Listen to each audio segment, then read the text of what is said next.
Hello, my dear friends. Welcome to my Physical Science Guru 100% Pass SSC 2025 Physical Science. This is Bandi Srinivasulu. Formation of a rainbow.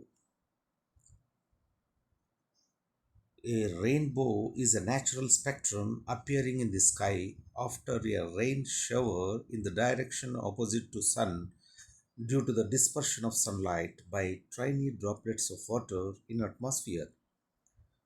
The water droplets act like small prisms. They refract and disperse the incident light, then reflect it internally, and finally refract it again when it comes out of the raindrop. Due to the dispersion of light and internal reflection, total internal reflection, different colors reach the observer's eye. This is rainbow formation. ఇంద్రధనస్సు ఏర్పడడం. ఇంద్రధనస్సు అనేది వర్షం తర్వాత ఆకాశంలో కనిపించే సహజ వర్ణపటం.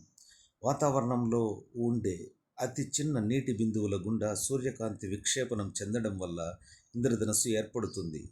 ఇంద్రధనస్సు ఎల్లప్పుడూ సూర్యునికి వ్యతిరేక దిశలో ఏర్పడుతుంది. నీటి బిందువులు చిన్న పట్టకాల వలె పనిచేస్తాయి. అవి పతన సూర్యకాంతిని వక్రీభవనం మరియు విక్షేపణం చెందడానికి గురిచేసి దానిని అంతరపరావర్తనము గావించి చివరికి వర్షపు నీటి చినుకు గుండా బయటికి వచ్చేటప్పుడు మరల వక్రీభవనం చెందిస్తాయి. కాంతి విక్షేపణము మరియు అంతరపరావర్తనం వల్ల వివిధ రంగులు పరిశీలకుడి కంటిని చేరుకుంటాయి.